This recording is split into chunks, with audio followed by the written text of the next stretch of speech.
මගේ නම් සතිය මේ විදිහට තමා ගෙවුනේ. අද මම ඔයාලට ගේන්නේ මගේ වීක්ලි බ්ලොග් එක.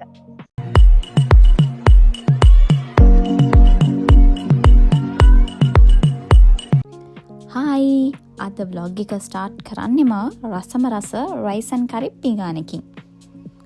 ඔයාලට කොහමද? මේකේ නම් වීඩියෝස් මට ගන්න මතක් වුණේ භාගයක් හද ඉද්දි තමයි. ඔය දාන්න ඕන දේවල් ටික මතක් කරනවා. Carrot, cucumber, ginger, beetroot. මේක මට නිවාඩු දවසක්. කොහොමත් නිවාඩු දවස් වලට මම ඔය මොනවා හරි ඇඟට හොඳයි කියලා හිතන දේවල් ටිකක් හදලා කනවා බොනවා. නැත්තම් ඇත්තටම අපිට ගුණ දේවල් කැවෙනවා ගොඩාක් අඩුයිනේ. අනිත් එක ඉතින් අපි දැන් වයසයිනේ. ඒකත් ඉවර කරලා අපි ආවා ග්‍රොසරි shopping. ගෙදර ඉන්නේ අම්මයි මායි විතරයිනේ. ඉතින් අපි දෙන්නට හරියන බඩු එකම තැනකින් ගන්න එක හරීම ලේසි. අපි ඉතින් හැමදාම එන්නේ මෙන්න මේ ප්ලේස් එකට තමයි.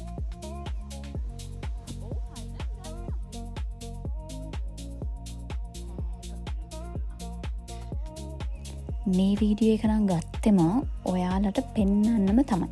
මොකද මේකේ අවුට්පුට් එක දැක්කහම ඔයාලා කීයටවත් විශ්වාස කරන්නේ නැහැ මේක මැහුවේ මං කියලා.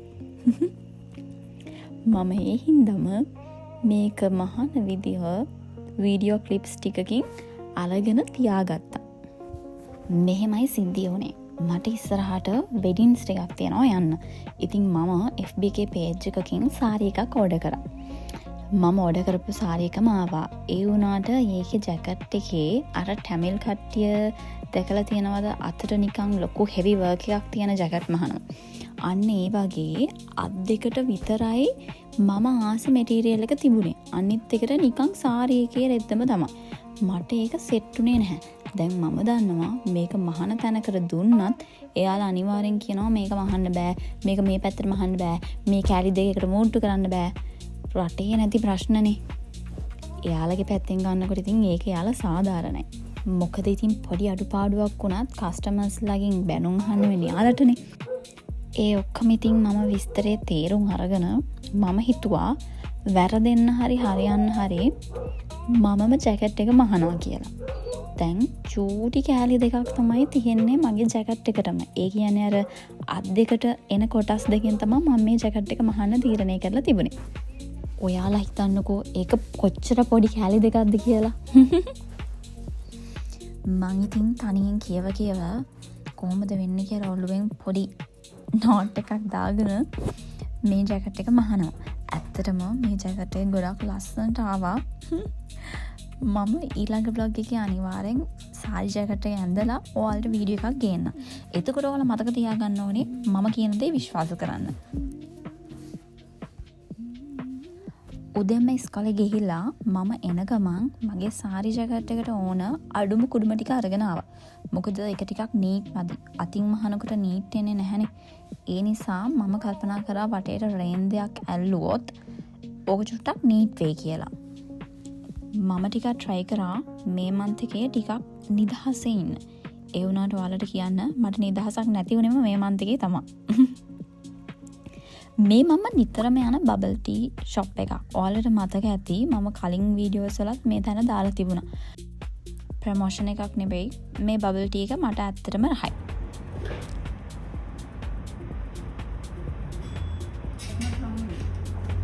එදාම රෑ අර මම නිතරම කරන ෆෝන් ෂොප් එකේ ප්‍රොමෝෂන් වීඩියෝස් ටිකක් තිබුණා. මම එතනට ඇවිල්ලා ඒ වැඩේ ඉවර කරලා යන ගමන් හදිසියෙම මට කුලියා පිටියේ යන්න ඕන වුණා. මගේ YouTube එකේ ඉන්නවද කුලියා පිටියේ කට්ටිය කමෙන්ට් එකක් දාගෙන යන්න. ඒ ඩියුටි එකත් ඉවර වෙලා මම දැක්කා කුලියා පිටියේ අලුතින් KFC එකක් ඕපන් කරලා තියෙනවා. ඉතින් try නොකර කොහොමද ගෙදර යන්නේ?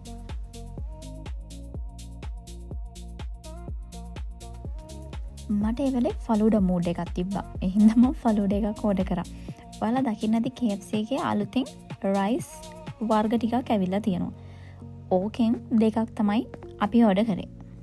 ඔය මම බිල් එක බලන්නේ නම. මේකේ නම Thai green rice.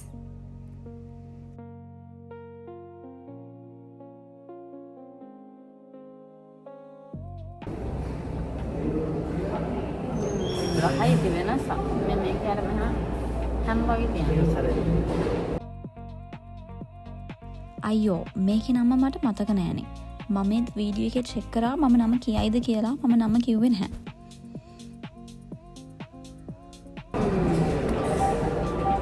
මේක වයින්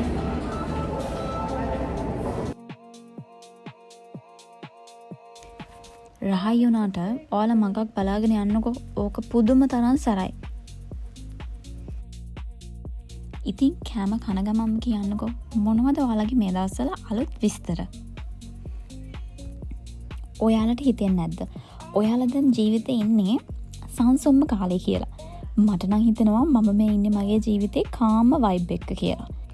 අපි කිසිම කෙනෙක්ගේ පස්සෙන් දුවන්නේ නැහැ. ජීවිතේට වෙන දේවල් ගැන කම්ප්ලේන් කරන්නේ නැහැ. ඒ වගේම කිසිම කෙනෙක්ගෙන් කිසිම දෙයක් බලාපොරොත්තු වෙන්නෙත් නැහැ. මම මගේ දවස මට පුළුවන් විදිහට මගේ රිදම් එකට හොඳට ස්පෙන්ඩ් කරනවා.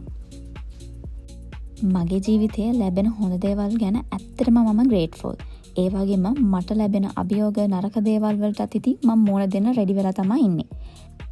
ඕවා සිතින් මූඩ් එක අවුල් යන දුක හිතෙන තැන් නැත්තේමත් නැහැ.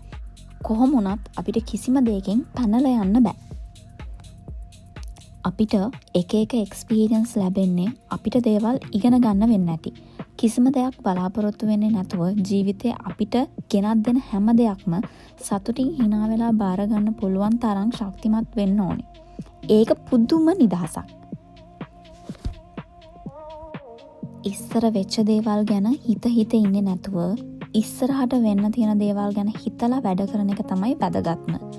මේ මොහොතේ ජීවත් වෙන්න පුළුවන් නම් ඒක ඇත්තටම ලොකු දෙයක්. සතුට කියන්නේ සල්ලි වලින්වත් ලොකු දේවල් වලින්වත් අපිට ලබා ගන්න බැරි දෙයක්. හිතේ තියෙන සරල නිදහස ඇතුලේ තියෙන තේරුම තමයි ජීවිතේ කොච්චර ලස්සනද කියලා අපිට උගන්වන්නේ. හෝ ඇති. ඕව කතා කරන්න ගියත් දිගින් දිගටම කියවන්න තමයි වෙන්නේ. කොහොම වුණත් මම දන්නවා අපේ ජෙනරේෂන් එකේ හැමෝම මේ වගේ තමයි හිතන්නේ. කාටවත් කරදරයක් නැතුව ආස දේවල් අරගෙන ආස දේවල් කාලා ඕන විදිහට ජීවිතේ චිල් එකේ ස්පෙන්ඩ් කරනවා.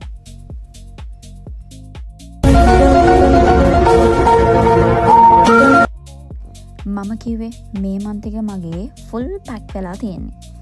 මට පහවෙනිදා යන්න උනා ඕපනින් සෙරමනි එකකට. මං ඉතින් මෙන්න මෙහෙම රෙඩි වෙලා ඒකට ගියා. ඇත්තටම තීම් එකට ගැලපෙන්න තමයි මගේ කස්ටියුම් එක. බලන්න මං අයිස්ක්‍රීම් එකක් වගේ ඉන්නවනේ. මේ මාත් එක කතා කර ඉන්නේ මේ ෂොප් එකේ ඕන. ඇත්තටම හරිම සතුටුයි. දැන් ලේඩිස්ලා හරිම පවර්ෆුල්. මේක මේ මන්ත් එකේ 15 වෙනිදා තමයි ඕපන් කරේ. ඔයාලත් කුරුණෑගල අවට ඉන්න කෙනෙක් නම් අනිවාර්යෙන් මේ ෂොප් එකට විසිට් කරලා බලන්න. අලුත්ම එක්ස්පීරියන්ස් එකක්. මම ඇත්තට මෙච්චර සෙනගක් බලාපොරොත්තු වෙන්නේ නැහැ. ඔයාලට කියන්න මට වීඩියෝ එක කරගන්න හරිම අමාරු වුණා මොකද සෙනග වැඩි නිසා. කොහොම හරි අසින් වීඩියෝ ක්ලිප්ස් ටිකක් ගහගත්තා. මගේ Facebook එකේ බලන්න මම එයාලා වෙනුවෙන් කරපු වීඩියෝ එක ඒකේ තියෙනවා.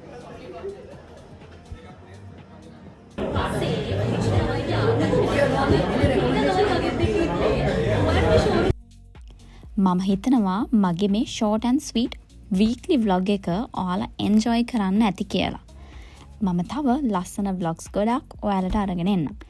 ඉතින් මාව සබ්ස්ක්‍රයිබ් කරලා ලයික් එකක් දාලා කමෙන්ට් එකක් දාගෙනත් යන්න අමතක කරන්න එපා. එහෙනම් ගෙන් යන්නම්. බයි.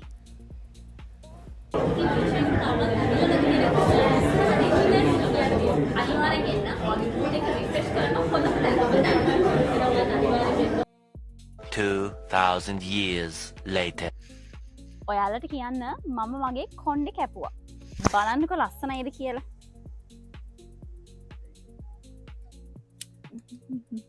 ලස්සනයිනේ.